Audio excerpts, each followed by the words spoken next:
Let's get this show on the road. Wherever you are, get in your car and come on down, enjoy a show. If it's your first time, well, jump on in. By the end of this drive, you'll be a Shavian. No, let's get this show on the road. Hello, friends. Welcome to this week's episode. Now, if you're new here, which I suspect some of you are, if you found us because a friend sent you this episode, or if you stumbled upon us because of who our guest is this week, a special welcome to you. To introduce ourselves, we are Let's Get This Shaw on the Road. Our show explores what it means to be a theater creator.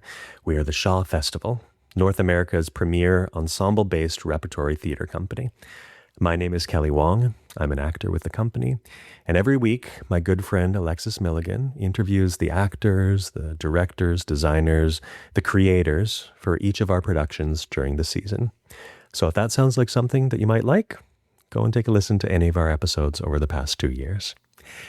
But today, we're taking a pause from our regular format to bring you a special treat. So, our artistic director, Tim Carroll, he has a long friendship with our guest today, Sir Stephen Fry. In a moment, you're going to hear a little bit about how they first met when they did a production of Twelfth Night together. So when TC mentioned that the Shaw was fundraising for our All Together Now campaign, Stephen said that he would love to help, and he found a window in his very busy schedule to come up here to Niagara-on-the-Lake and spend an afternoon with us. So that's what you're about to hear. It's a casual conversation, it's funny, it's heartfelt, and it's charming in the way that only Stephen Fry can be. The chat is split up into 2 parts. After you've listened to the first one, go ahead and look for part 2. It's already waiting for you. Thank you to Stephen Fry for taking the time out of your busy schedule to be here with us at the Shaw Festival. I think you're going to enjoy this one. All right, here we go. Aha. Hello.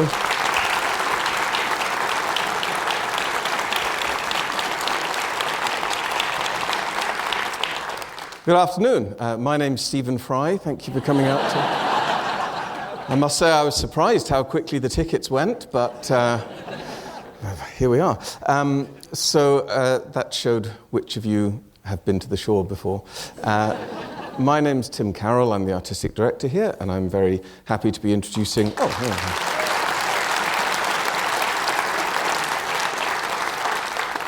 Thank you very much. We're very blessed today to be introducing a friend of mine who I first met, I think 15 years ago now. We were doing Twelfth Night at the Globe, and we were hoping to take it into the West End, and I was talking to Sonia Friedman, the doyenne of West End and Broadway producers, and she said we could really do with a name for Malvolio. And I said, well, yeah, but it's got to be someone who can really act it. And she said, like who? And I said, well, someone like Stephen Fry. And a week later, she said, so Stephen's interested. This is not a world I'd moved in before, so we called Stephen in for an audition, and I got the job. We had a lovely meeting. We talked about Greek etymology mostly, which I fancied myself a bit of an expert on, but I was soon put right on that score. And after quite a long conversation, I sort of plucked up the courage and said, so what do you think about playing Malvolio? And he said, oh, I'm going to do that, of course. So, okay, great. Since then, to bring it nearer to home, Stephen called me 10 years ago now and said, I've written this book, Mythos. I've been wondering about whether there's a stage show that we could do. And I said, well, as luck would have it, I've just got this job up in Niagara. Would you like to come and launch it there? And many of you will remember the extraordinary experience of sitting through...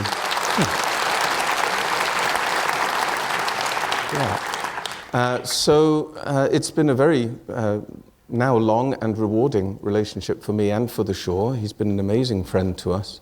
And that continued only a few weeks ago when we were talking about something else, as it happens. And I said, we have this campaign going we're starting a big campaign called All Together Now for real human connection.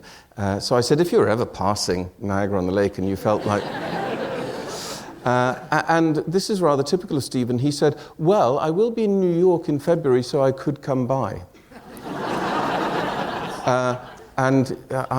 He said to me, what would you like me to talk about? I said, I don't care. And so really that's all the preparation we've done for today.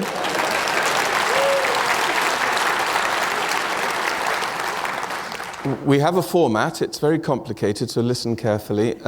Stephen's going to come on in a moment and talk about whatever he likes for about an hour, possibly longer, who cares? And then you will have a break where you will buy overpriced wine and beverages and know that you are doing the Lord's work. And then after that, we will set up a little sort of interview situation, and I will lob some gentle shots over the net to Stephen and enjoy watching him smack them back into the corner. So we have a treat in store, as always, with Stephen, and my one request, really, which is in the spirit of real human connection. I was talking to Stephen yesterday, and he told me a great story, which I might get him to tell you, about Julie Andrews. And we were saying, and this was in the days before phones, so nobody filmed it. And we were agreeing that that's a rather wonderful thing, because then it's in people's memories, where it should be, instead of on their social media. You don't need to prove to anyone that you were here, yeah? And your memory of this event will be all the richer for the fact that you won't be boring your friends by making them watch it on Insta whatever, yes? So don't take pictures, don't film. I say that for your own good. Right. Yeah. But what I would like you to do is join me in giving a big hand to friend of the shore, Stephen Fry.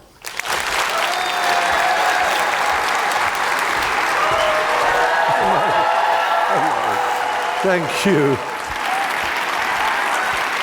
Thank you so much. Oh, stop. Oh, no. Oh, stop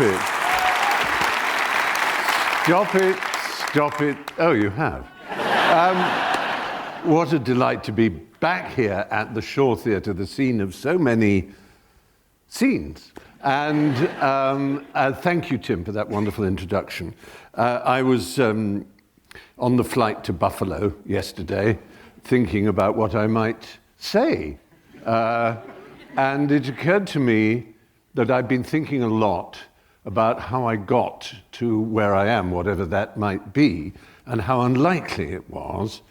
And I suppose as you get older, you tend to look further back. And I look back to when I was 7 years old, which was a very important age for me. It's an important age for everybody. It's the first of our 7-year cycles. But being British and from a certain kind of family, at the age of 7, this is hard for you to imagine in Canada, but I was incredibly remote in the upbringing in the county of Norfolk. The nearest city was 7 miles away. You can't, I know for you Canadians that's hard to imagine, that kind of staggering distance. But it meant I grew up feeling incredibly isolated. But at the age of 7, I was sent 200 miles away to a boarding school, which was a normal thing for British people of a certain, one can only use the word with deep embarrassment, class. Now, a lot of people, when I say, when I was 7 years old, I was sent away to a boarding school, say, you poor thing. And of course, it does sound like rather a cruel thing to do to a child, but they overlook the fact that, as far as I was concerned, it was the normal thing to do to a child. I knew from conversation that my father had been away when he was very young, and my mother, when she was 4, was sent to a boarding school. But that was during the war, and it was to hide her away as much as anything else. And all the boys I knew in Norfolk, which doesn't reflect well on the diversity of my circle of acquaintance, were also going away to boarding schools when they were 7. So I just thought that's what happened. I mean, ultimately, to a child, whatever happens to them is normal if it's regular. If you were to hang a child upside down every other Thursday and throw jam at them, they would just think that's what happens on every other Thursday. And they would be right. And so I thought what happens to a child when they're 7 is they get sent away to a school. And of course, when you get to the school, everyone else has been sent away there as well. So it's not like you're in any sense isolated in feeling that you're being picked on particularly in being sent to school. I say this just to let my parents off the hook, because it's very common for people to say, how can parents do that? But if it's been done to them and it's, you just feel it's normal. Anyway, this is a heck of a preamble. It's much easier to understand a boarding school now than it used to be because of J.K. Rowling, really. I used to say, oh, well, I was in this particular house at school. A house is, well, let me describe what a house is. Well, now I just have to say it was like Gryffindor, or it was, in my case, it was more like Slytherin. But in any case, I was sent away to this prep school. And the reason I'm telling you this, really, is because out of adversity grows advantage, honey from a dead bear, or whatever it is in the Bible. I can't remember what it is. Something to do with Samson, isn't it? Anyway, there's honey. And there was honey in the slaughtered ruins of my life when I arrived at this prep school, but it was hard to find because I instantly saw and feared that I would be lonely, despised, possibly bullied, and certainly unhappy. Because in a very, very quick space of time, I saw that I was hopeless at absolutely everything that counted. The first thing, and I'm sure it's the same in Canada, especially in a boys' school perhaps, is sport. If you're good at sport, you are loved and admired and you feel confident and everything is open and fun for you. You can tell that straight away with the athletic boys. And I was not athletic. I was the exact opposite of athletic. The words that were shouted at me are not words that can be used anymore in decent language.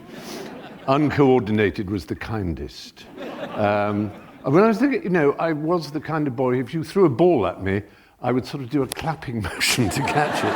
And it's just hopeless. And I couldn't really run in a straight line. I collided with trees, and I'd trip over the white lines on a tennis court. I just couldn't throw, catch, run, anything, jump, anything that was athletic. So that was out.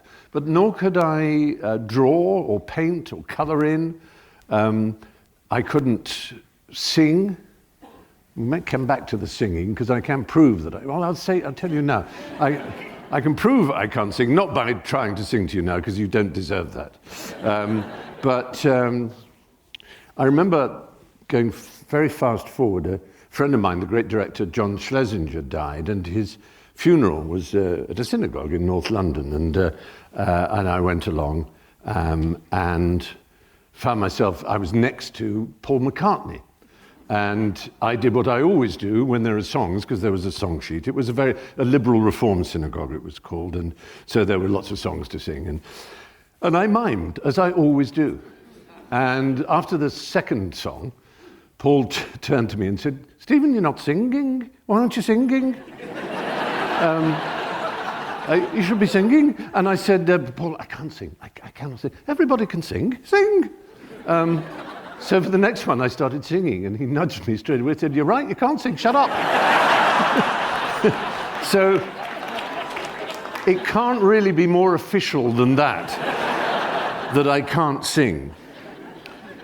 And again, going not quite so far forward, there was an occasion in the 1980s when I was doing a live television show, regular live television show, which was presented by Ben Elton, and Hugh Laurie and I would do sketches on it in front of audiences of young people bouncing around, and it was incredibly lively and weird. And we would do these sketches, and Hugh and I would get terribly exercised about it, and very nervous and very sort of committed.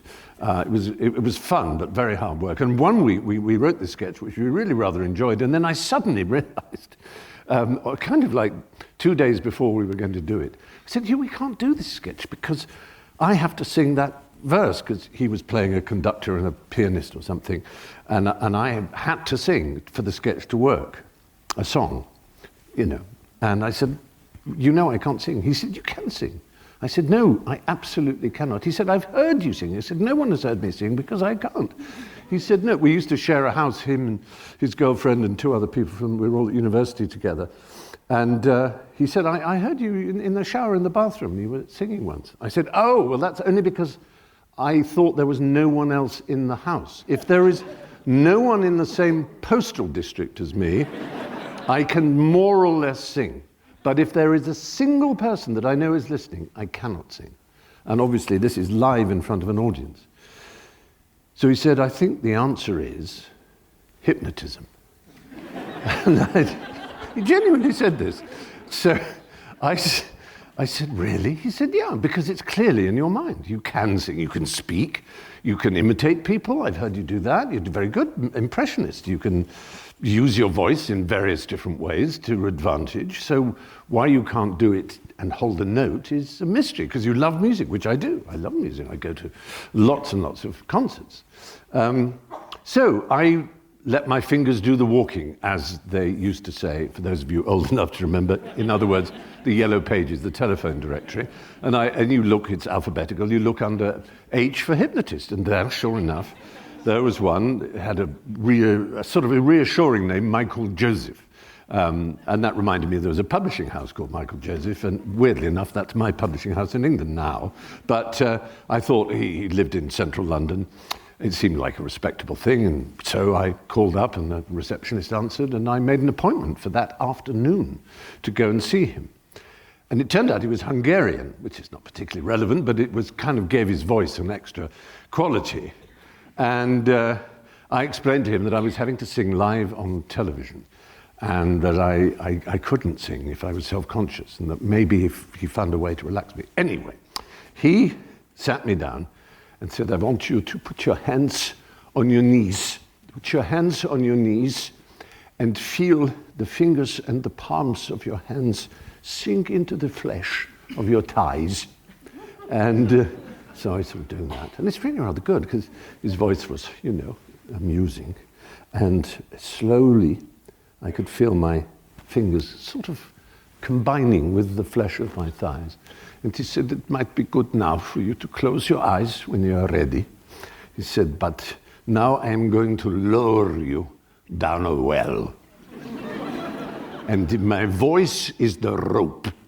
And you will hold on to my voice, but as you are lowered into the well, it becomes darker and darker. And soon you are enveloped by the black velvet of darkness. I thought he was going to take blood from my neck. But he lowered me down, and sure enough, I went into some sort of a trance. I could sort of hear his voice, but I was completely relaxed. And he asked me when I first thought that I couldn't sing, and this is honestly true. He discovered a memory that I had utterly lost, and it was back in this prep school. In my first term, in my second week at prep school, we had a thing that was known as Cong-Prac, which stood for Congregational Practice. On a Saturday morning, the music teacher would play hymns that were going to be sung the following day in chapel, as we called it, the service. And this particular hymn he was playing was called Jerusalem the Golden. And the boys were all singing it, and I was singing it as well. I was a new boy, it's my second week at school. And the prefect was walking up and down. And under the influence of Michael Joseph, the hypnotist, I remembered this scene, and I remembered the name of the prefect. His name was Geoffrey Kirk. Anyway, Kirk stopped and said, "Everybody shut up, Fry, sing on your own."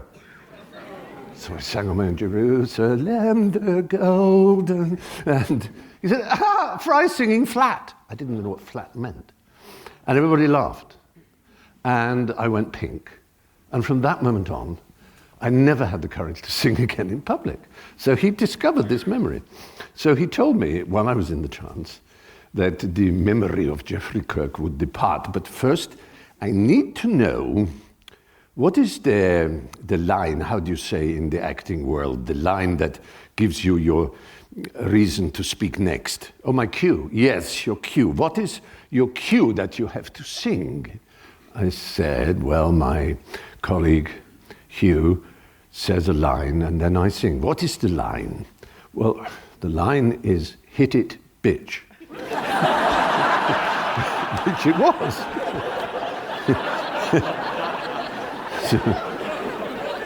Hit it, beach. Yes, hit it, bitch, yes. Very good. When you hear the words, "hit it, beach," you will be relaxed and on your own, and no one is listening, and you will sing with conviction and purpose and tunefully. That is what will happen. And now I pull on the rope and you come up from the well. So that's the end of the session, and then we record, we don't record, we play live this show. Well, it is recorded because it's somewhere on YouTube, me actually singing. And amazingly, I did get through it without too much horror. And I was incredibly excited and incredibly pleased. And a few weeks later, because it was Christmas time, I was at a friend's party, and we were all sitting around and standing around the piano, and the friend was playing Christmas songs of one kind or another. And I opened my mouth to join in, and then I suddenly realized. And I went into the next room, because this was before mobile phones, and I called Hugh. And I said, Hugh, can you say, "Hit it, bitch"? And just, it is, and occasionally I will call him and ask him to do that. So, oh God, not again. But anyway, so there we are back at prep school. We'll zoom back to the beginning. So we know I can't run, and I can't catch, and I can't throw, and I can't jump, and I can't sing, and I can't draw.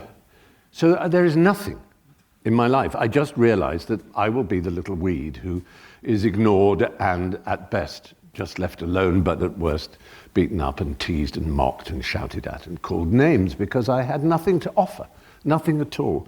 But then bizarrely, that same music teacher who was playing Jerusalem the Golden, we had a music lesson, and he came in and he wrote up on the blackboard, chalk, orchestra.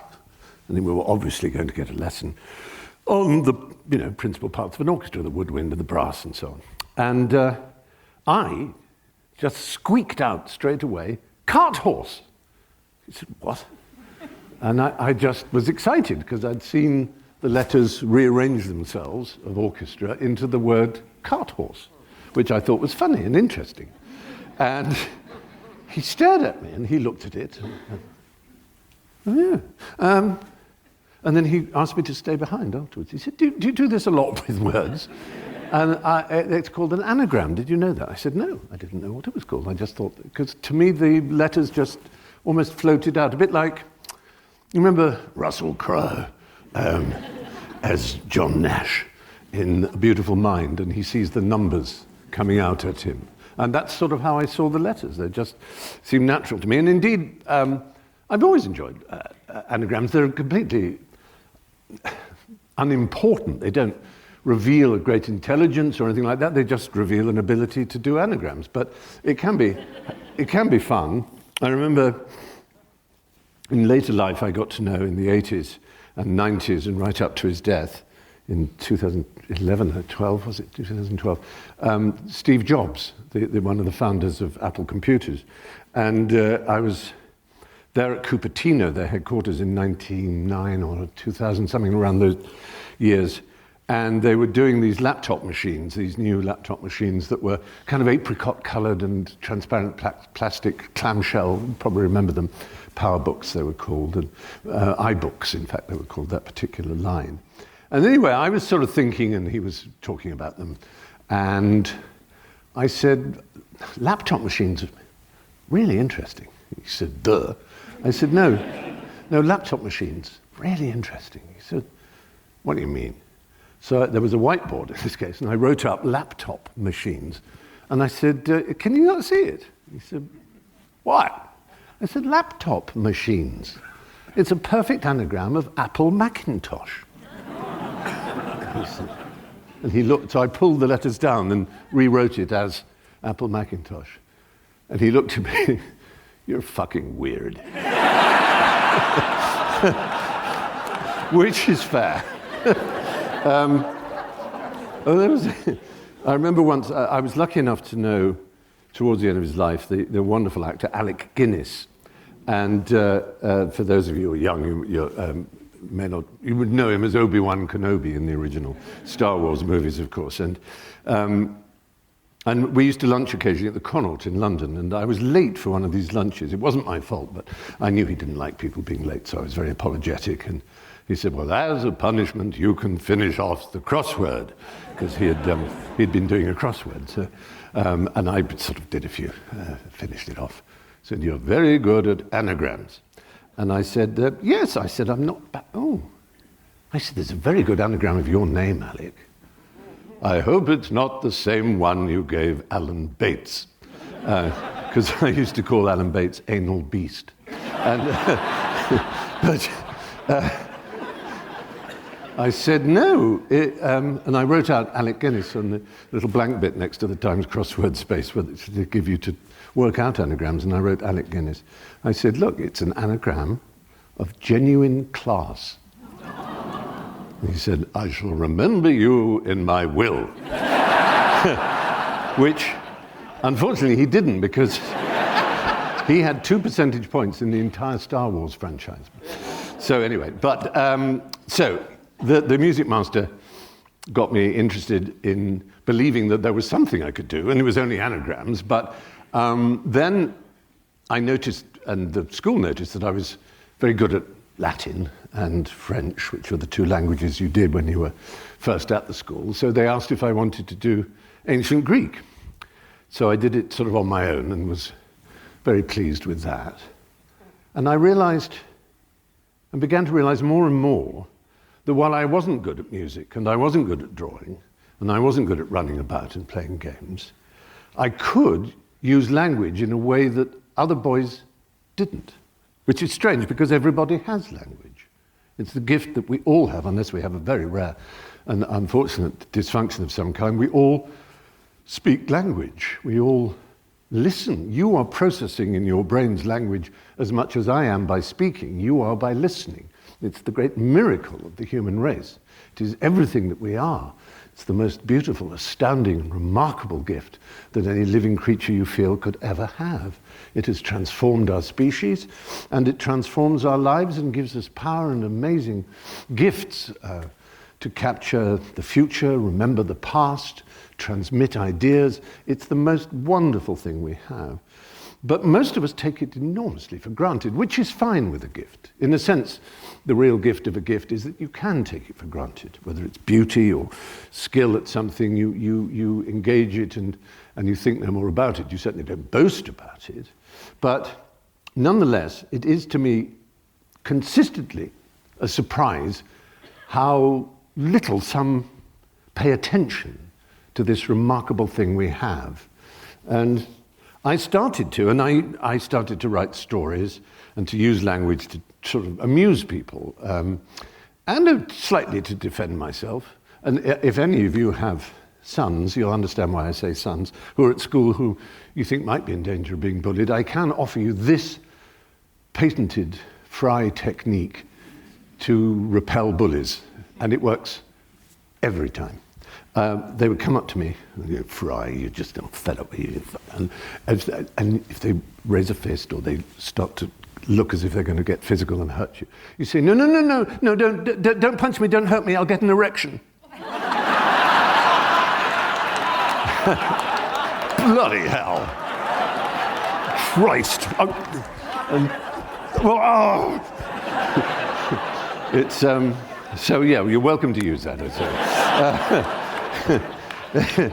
And I used to tell stories in the dormitories after lights out.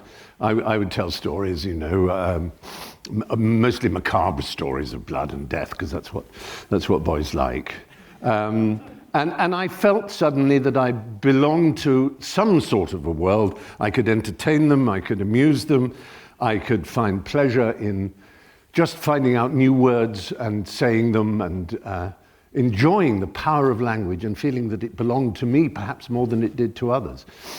And then a really transformative thing happened a few years later than that, when I was about 12. Being as remotely locked away from any civilization as we were in Norfolk, in the countryside where my family's house was, one school holidays I was there, and because it was so remote, the local council were very kind and thoughtful, and every other Thursday or whatever it was, they would send round a mobile library, sort of big grey van, and a pantechnicon, I think is the correct word for it.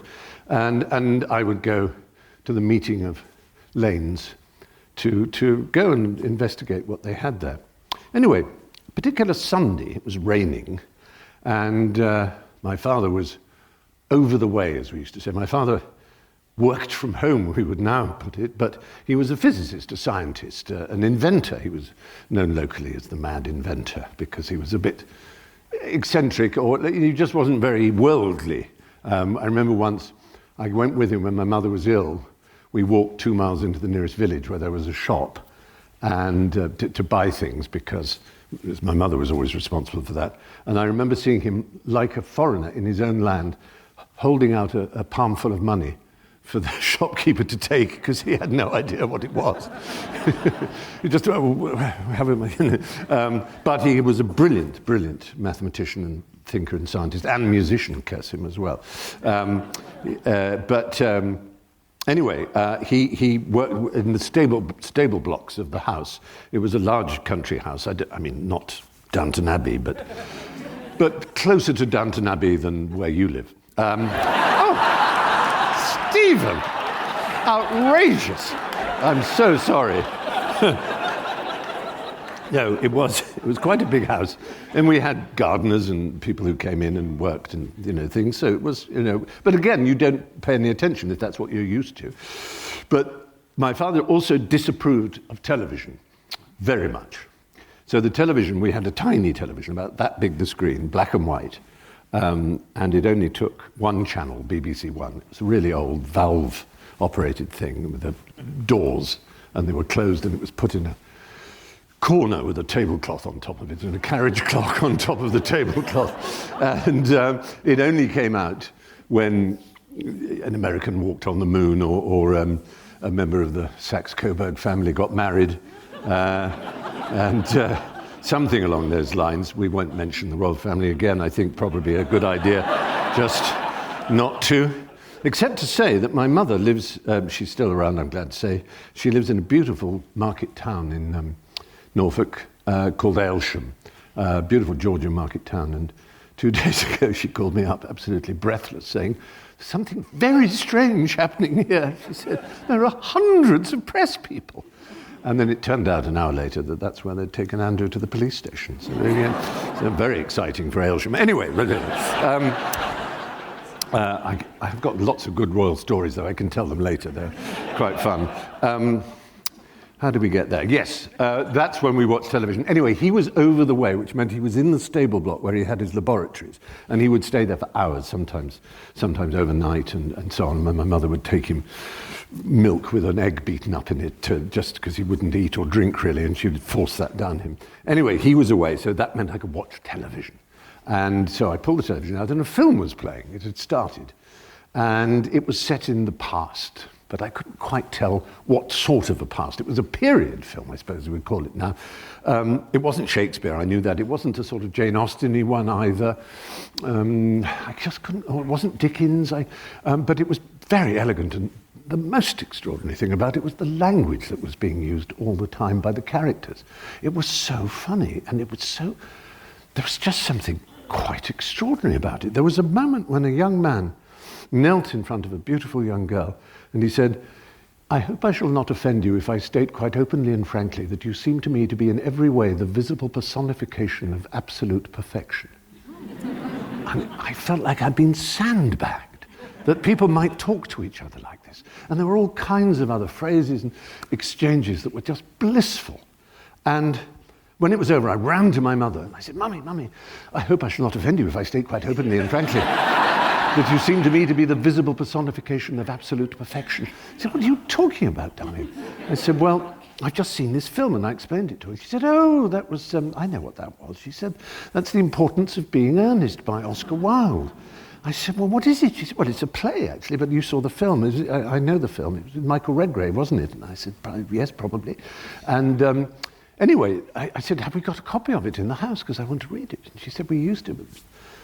I'm not sure, have a look. And I looked, I couldn't find it. But the next Thursday, the library was coming. So I waited impatiently at the crossing of 2 lanes, a mile or so from the house. And there it came lumbering into view. And I waved to stop it, and it stopped. And the driver got out and wheezed his way around the front and opened a door in the side and let down some steps and patted my bottom into the library as I went, as people did in those days.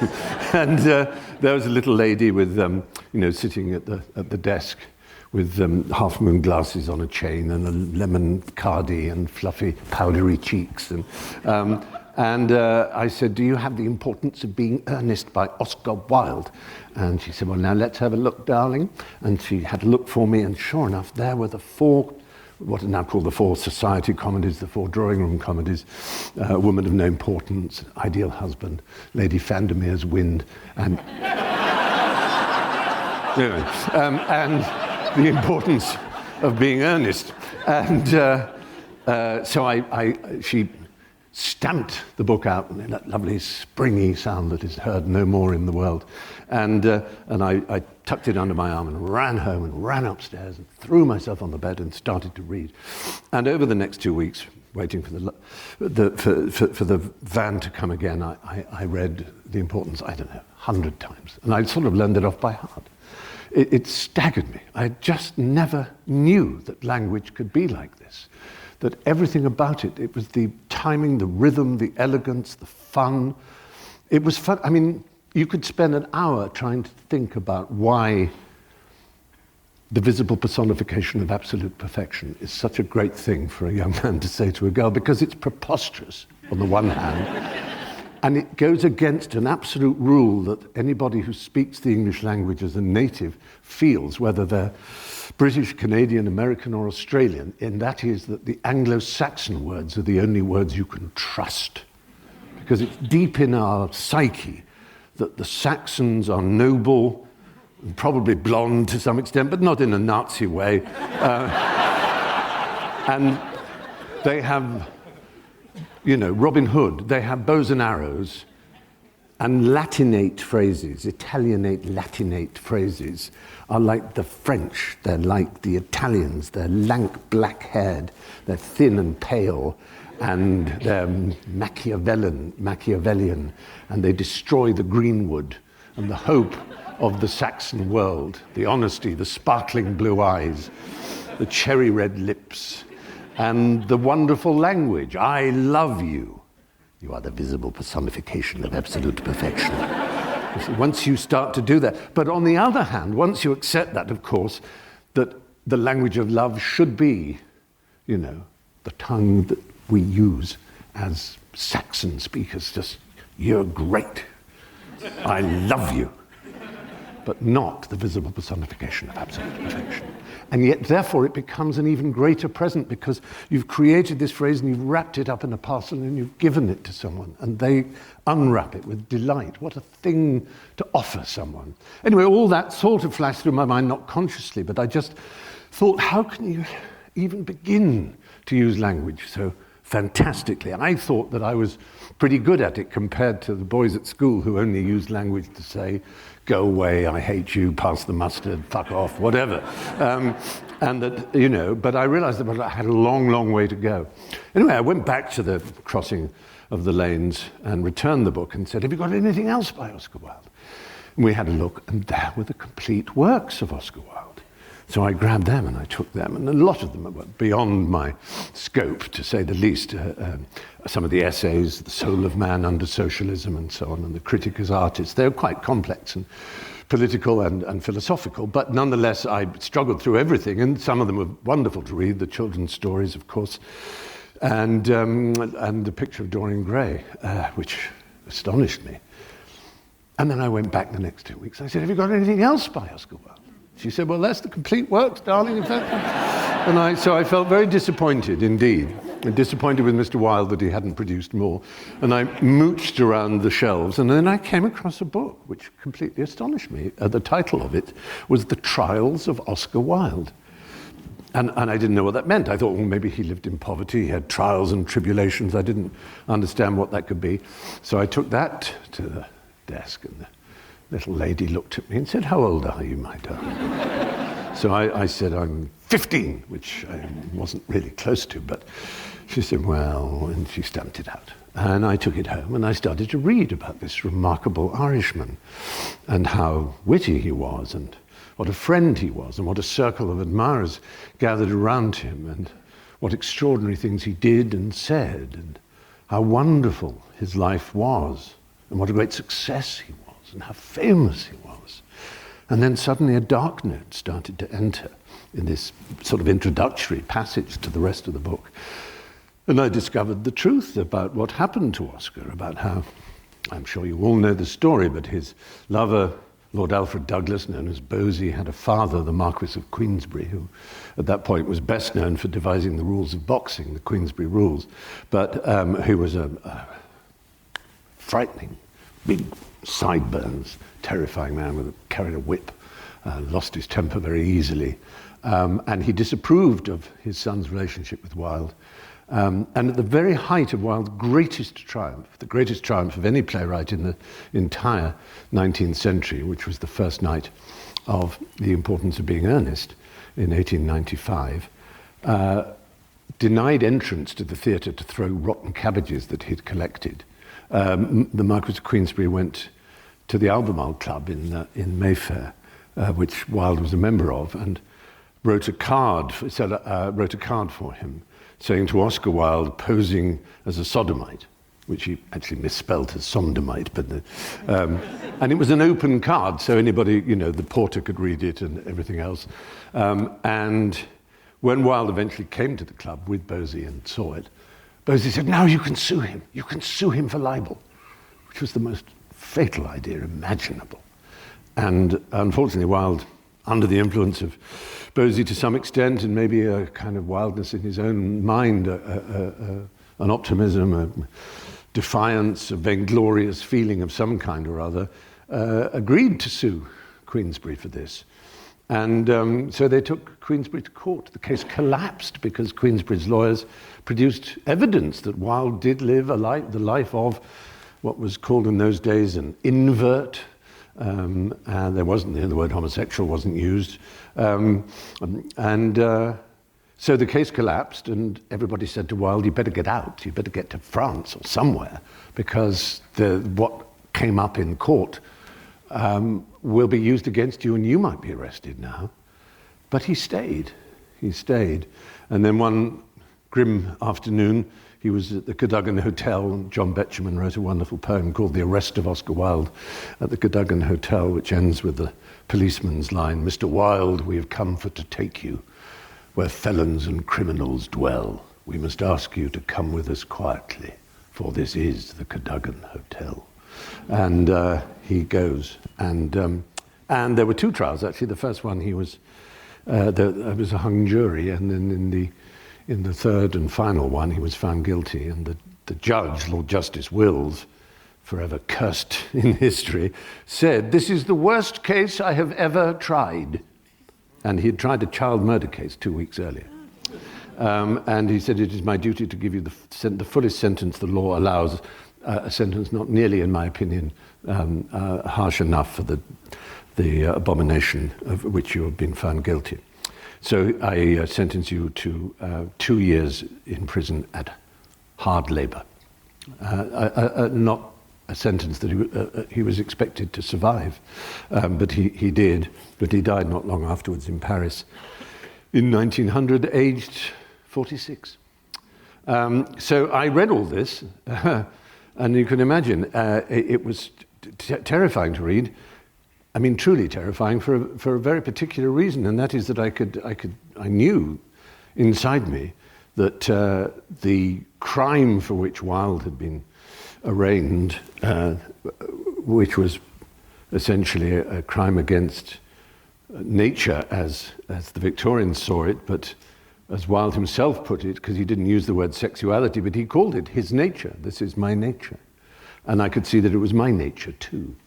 You're sometimes asked, I remember during the various occasions when we were fighting for equality of the age of consent in the 90s and early 2000s, and I remember addressing St. Stephen's Hall at the Houses of Parliament, amongst many other people, including Ian McKellen and very good people. And I took questions, and some MP said, but you know, the thing about homosexuality is that a lot of adolescents are not sure, they don't settle in their sexuality until much later, and if you allow them to have sex when they're 16 at the same age as a heterosexual, this might confirm them in this, it's a weird theory that people had. And I said, well, I can't speak for all gay people, but I have to say that you tend to know pretty early on. In fact, I remember when I was born, I looked back up and said, well, that's the last time I'm going up one of those.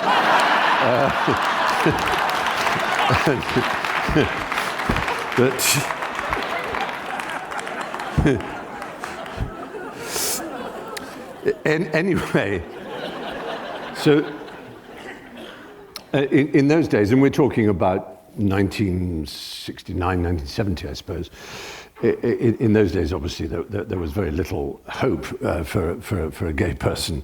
And I saw in what happened to Wilde both a terrible, terrible warning, but also something rather wonderful.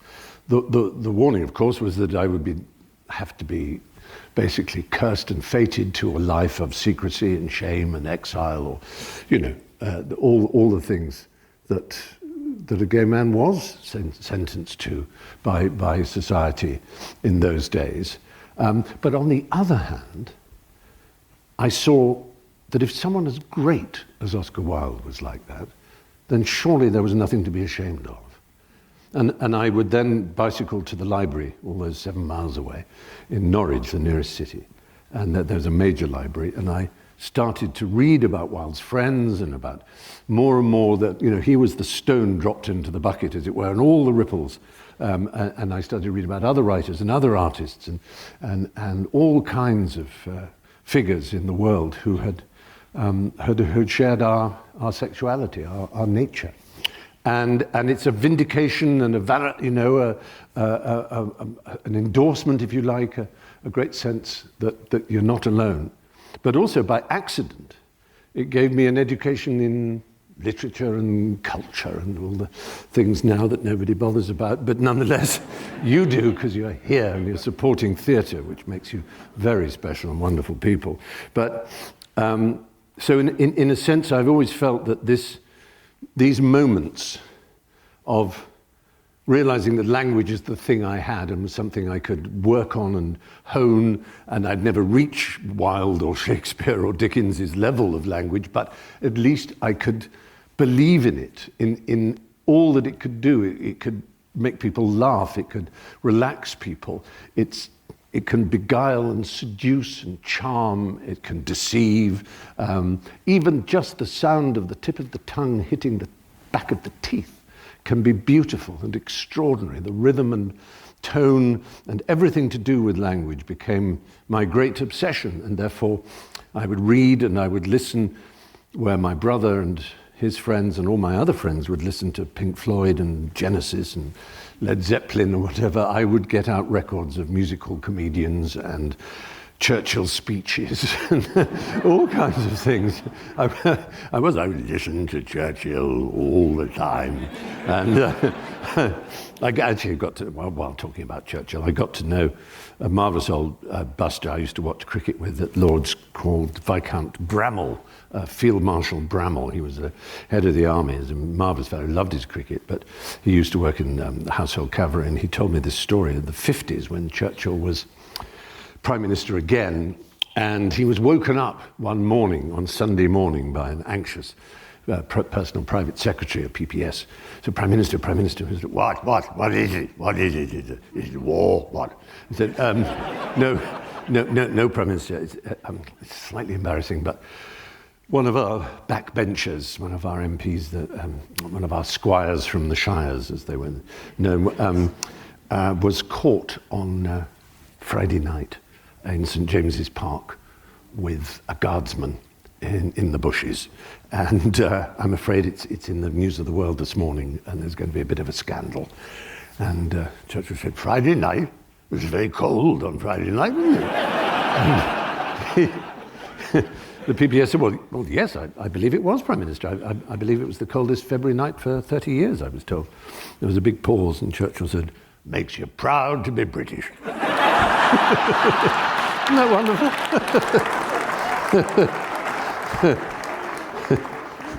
And I told that to someone, and they told me a wonderful story of when the Allies were going to invade Norway. Again, there'd been a disastrous attempt to at Narvik, I think it was, in the very early days of the war. But then towards the end, as we were winning, there were going to be some destroyers and convoys and escorts and other ships and submarines dropping troops to help liberate Norway. And it was in December or January 44 or 45, and so bitterly cold, and you know a bit about that. And the problem was that the rifles, the Lee Enfield 303s that the British Tommy used, were the oil that was used for the breach and everything could freeze below whatever it was, below 20, below 30, something. And there was a real issue with it. And Churchill, who liked detail, was all across this, and he asked various people for what the solution was, and someone said, well, you basically need to insulate them, keep them in. And they got the rubber company, the London Rubber Company it was called, who made Durex condoms to make essentially extra huge condoms that would go over the rifle and be tied off at the end. And they, at the National Physics Laboratory in Teddington, they put them in their deep freeze, and it worked. And so someone came with a box, a huge sort of crate, into number 10 to show Churchill these condoms, and said, "This is what's going to go over the rifles." And Churchill opened the box and he stretched them and let go of them and so on, and said, looked at the box and said, "Nope, no good."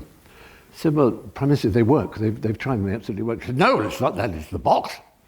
I said, "Well, what's wrong with the box?"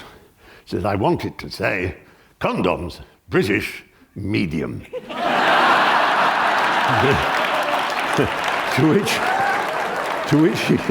To which he added, "That'll show them who's the fucking master race."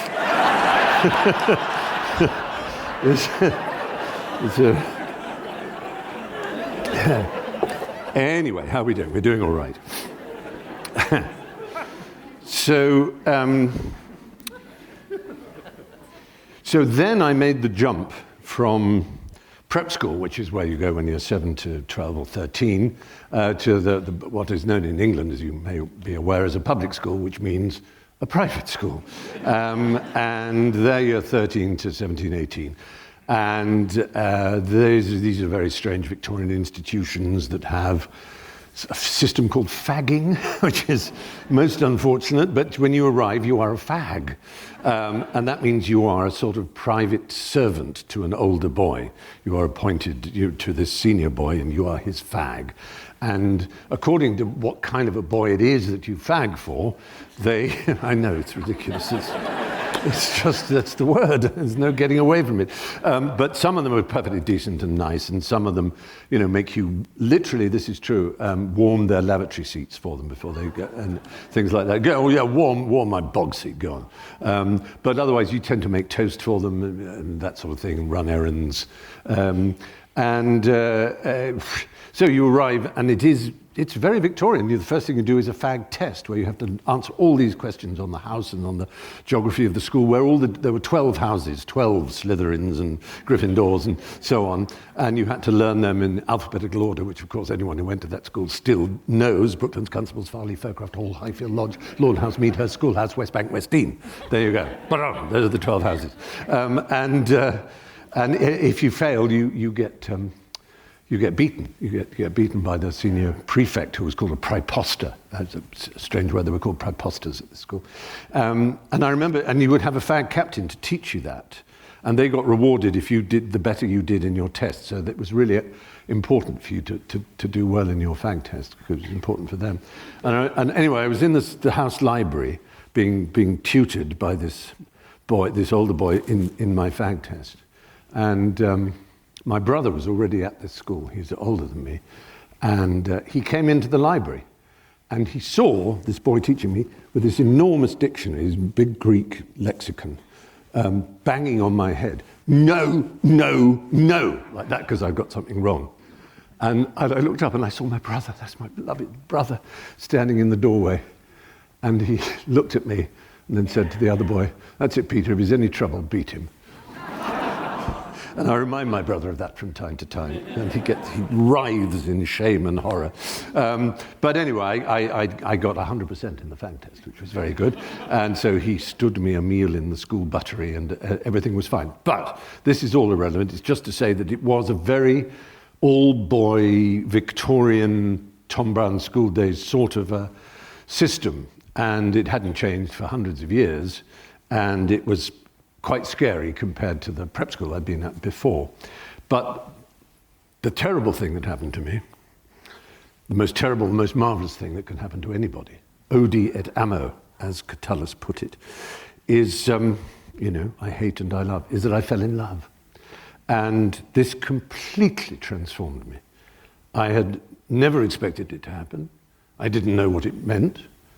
I had seen that films were ruined by kissing, and that perfectly good plots were interrupted by expressions of affection and cooing, and like all children, thought they were nonsense. I remember going to see a film in America once, much later, and it was a sort of action thriller, but it had a romantic element.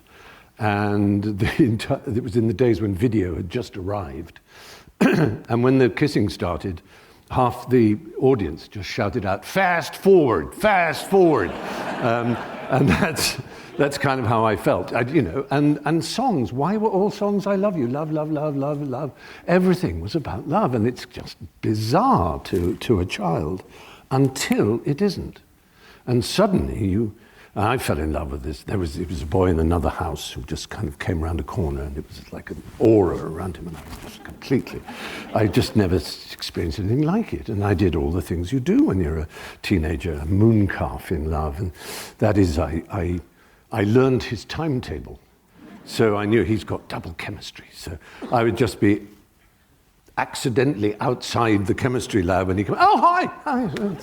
And it was just pathetic. I'd entirely devised my life around where he was and where he went and everything else.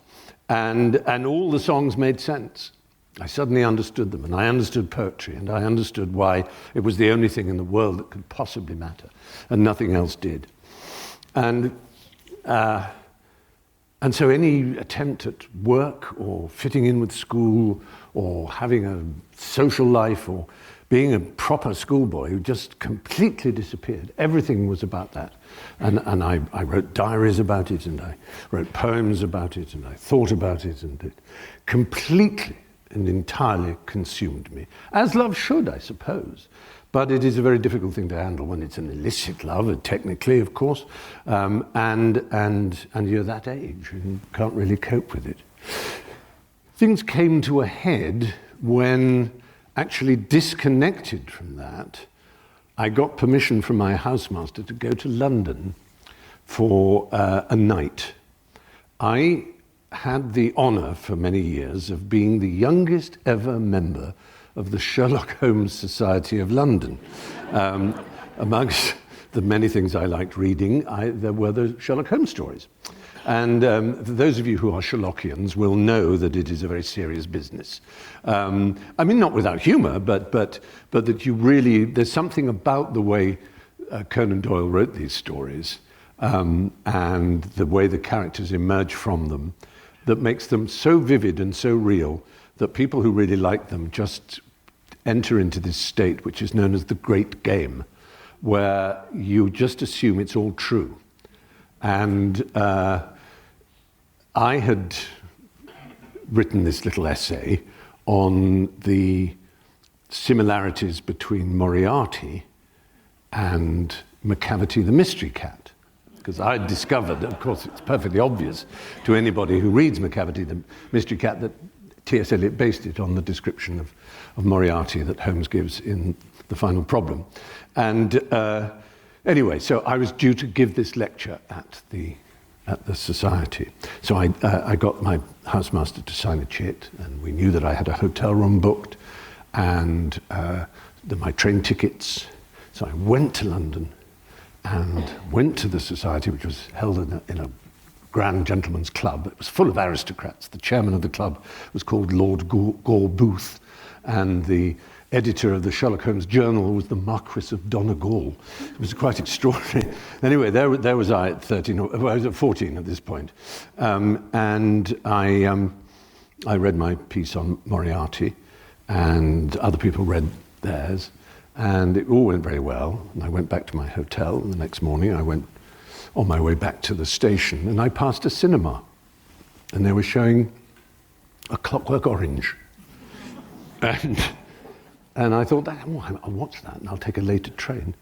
So I went in and I watched The Clockwork Orange, and that sort of had a similar effect on me that, in a way, the importance of being earnest had on me. I was just knocked out by it. So I stayed in the cinema. In those days, they just repeated the program and you could stay, and the film ran again and again. And I watched it 4 times in a row. And then I stumbled out and it was a bit dark. And so I found a bed and breakfast place, because I didn't want to go back to that same hotel because it was quite expensive and I didn't have that much money. And I stayed in the bed and breakfast place, and the next day I went and I saw Cabaret and The Godfather and a film called Fritz the Cat, rather bizarrely, which is a sort of pornographic cartoon. It was very odd. But anyway, I watched all of those over the next 3 days. And then eventually I woke up out of a daze and got a train back to school. And my parents were there at the school, and the police had been called and were looking for me. Nobody knew whether I'd been kidnapped or what had happened to me, and I was in deep trouble and I was expelled. Now I'm going to sort of speed up the rest of it. But I was then expelled from the place my parents put me into next, which was a country grammar school in Norfolk, where Nelson had been as a boy. That was its great claim to fame. And I skipped going there, basically, and instead went to cafes and played pinball, which I became extremely good at. And I was smoking by this time and starting to drink. And then they sent me to a college for more adult sort of students, thinking that maybe that's what I needed.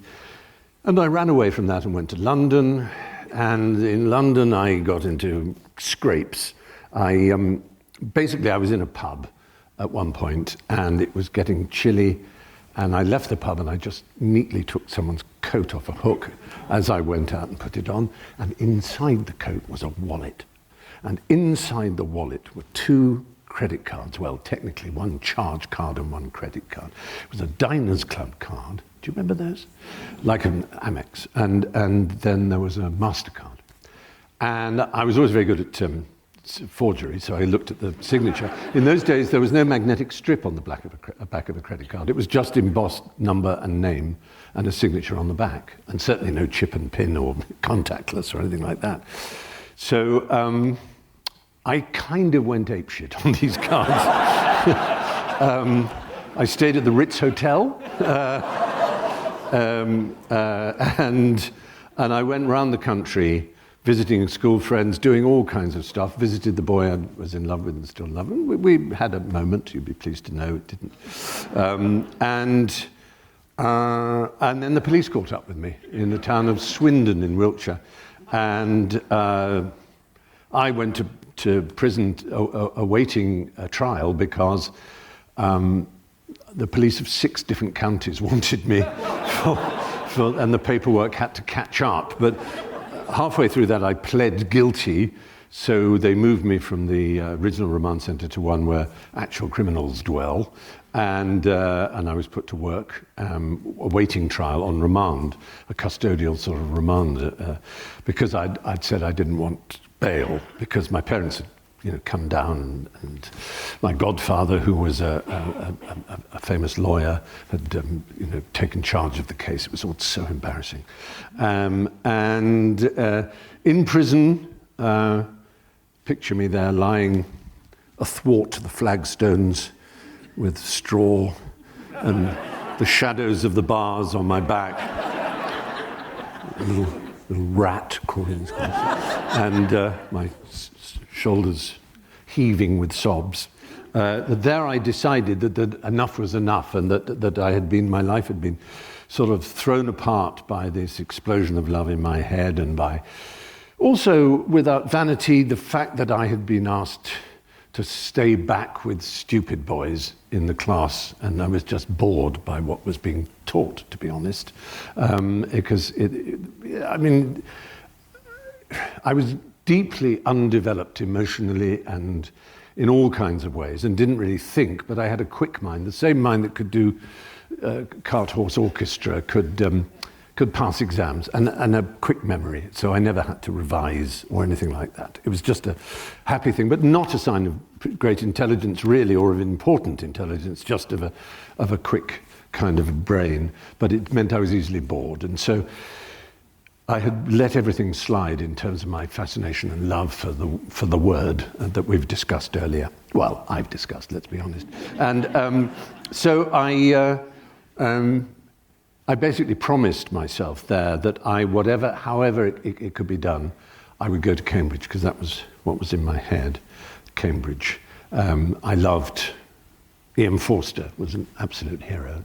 He had been at Cambridge all his life, really, on and off, and died there. And his circle, and Bertrand Russell, and other Cambridge thinkers and writers, and all the poets that had gone before, Milton and Wordsworth and so on, they all kind of, I thought, were inspiring. Byron, they'd all been there. So it just, to me, was a holy place. And I said, I'm going to go there. But no, of course, I hadn't done any exams that would qualify me to go there. Eventually, I fortunately appeared in court, and they gave me 2 years probation. And so I went home, and my parents by this time said, look, we're not going to send you to another school, but you can stay here, but that's it. We can't do anything more for you. You'll have to look after yourself otherwise. And I said, no, that's exactly what I want. I will get a job, and I will go to the local college, and I will pay them to invigilate exams for me if I have to. And so I went to the local college, which was just registering at that time, and somehow persuaded them to let me do the exams necessary, and I got a scholarship to Cambridge. And when I got there, everything, it was like a weight had rolled off my mind. I suddenly felt this was where I was supposed to be, and I imagined that I would stay there forever. I would grow tweed in a corner and teach Shakespeare to students, and that was my sort of passion. And I would have done if I hadn't actually gone, funnily enough, to a Shakespeare seminar, and there was a girl sitting next to me, and we started just making jokes with each other. She was very, very funny, and she seemed to find me amusing. We went, after the seminar, we went and chatted, and we stayed, and we chatted, and we chatted, and she told me that she had joined one of the drama clubs, and she was acting in a play. These were all extracurricular things at Cambridge. You can't study drama, which is why it's produced so many great actors and directors, because they've just done it for themselves, amongst themselves, as students in clubs, without grown-ups telling them what to do, and so learning how to do it. Anyway, I went to see her a few weeks later in a production of Travesties, and she was absolutely astonishing. I mean, I'd never seen a student, or really, I bet, not seen many actors being that good. It was like Athena, she'd just been born fully armed with this extraordinary talent and radiance and whatever. Her name was Emma Thompson, incidentally. And to cut a long story short, because I will let you go and have your merchandise in a moment, but she said to me after my first 2 years, and I'd written a play that had won a prize at Edinburgh. It was a comedy play, and she'd said, "Well, because you are funny and you do write well. I think you should meet the guy who's just inherited the Footlights Club. And the Footlights in Cambridge is a club that's well over 100 years old, 150, I think." Which is where students who like to raise a laugh go, and it has a little club room, and it has a committee. And in the past, it produced Peter Cook and John Cleese and all the goodies and over half the Pythons, and on and on and on, all the way through Mitchell and Webb, and all Olivia Colman and Sacha Baron Cohen. It just goes extraordinary. She said, "I think you should join the Footlights," because the guy running it now, basically, there's no one left from the previous year, and he doesn't quite know what to do with it, because every year the Footlights does a show at Edinburgh. And so she said, "I'll take you over to his rooms," and he's at Selwyn College, and the colleges are like the houses in Hogwarts. So Cambridge doesn't have a campus; it has colleges, and the colleges are. And his was Selwyn, mine was Queen's, for example, and. We went and knocked on the door, and I said, "Who is this guy?" She said, "He's called Hugh Laurie, and you'll like him. You'll like him." So anyway, girl opened the door, Hugh's girlfriend, and Hugh's through there, and he's sitting on the bed with the guitar, and he just looks up and goes, "Hello." And I said, "Hello." And he explained that he was writing a song. So I sat with him, and he played the song so far that he'd written, and I suggested a few changes and maybe a chorus, extra line and something else. Anyway, we finished the song, and then we started writing a sketch, and we were halfway through writing this comedy sketch, and then we just suddenly saw that Emma and Hugh's girlfriend Kate were sort of frozen, staring at us, and we said, "What?" They said, "You haven't introduced yourselves to each other." and we hadn't. We just started writing, and it was a miracle. It was the most extraordinary thing. It was like a comedy bromance, or whatever you'd call it. It was the most wonderful thing, and we carried on writing sketches together, and with Emma, and we went to Edinburgh, and there was an evening when we were doing our show at Edinburgh, and it was going, I have to say, jolly well, and we were doing the final bow, and the audience suddenly went a bit weird. They started cheering and cheering in a different way to the way they would cheer at the end of the show. And then I noticed there was someone standing at the back of the stage. And he was carrying something. And it was a very familiar face who had just become very famous. It was Rowan Atkinson.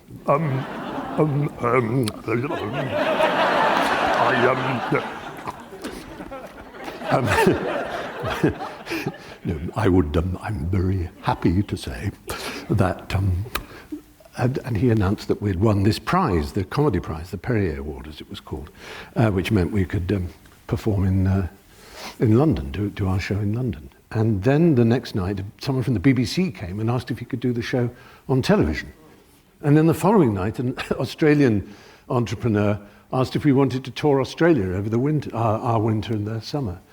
And then the following, some people came from another television company asking if we wanted to do a series. It was the most bizarre experience you could possibly imagine. We were students, and we'd all imagined, I was going to stay at Cambridge. Emma, we knew, would become a pro. She already had an agent.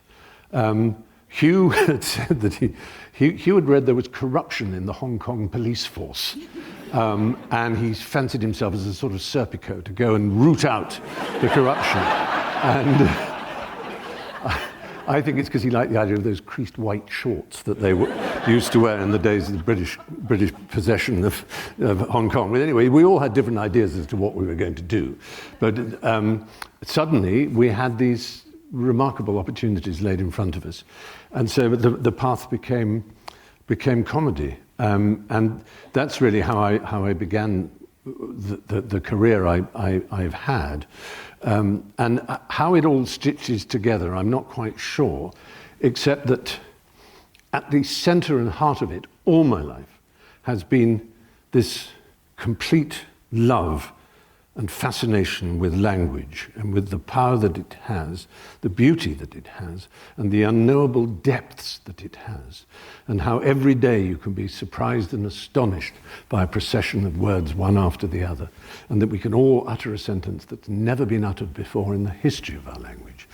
And instead, we tend to resort to cliché, which is language that doesn't think and isn't alive and alert, and therefore doesn't change anything.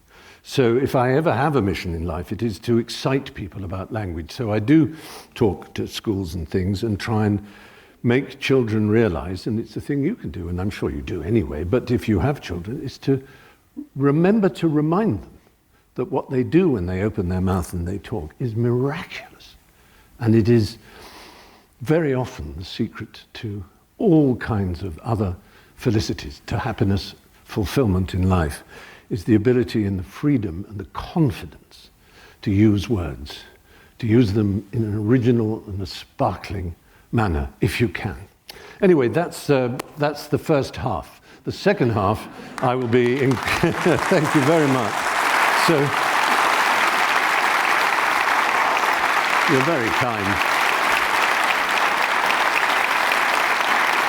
You're so kind. I don't know what you expected, and I hope it wasn't too much of a disappointment to get a lecture on language, or at least a sort of rushed autobiography.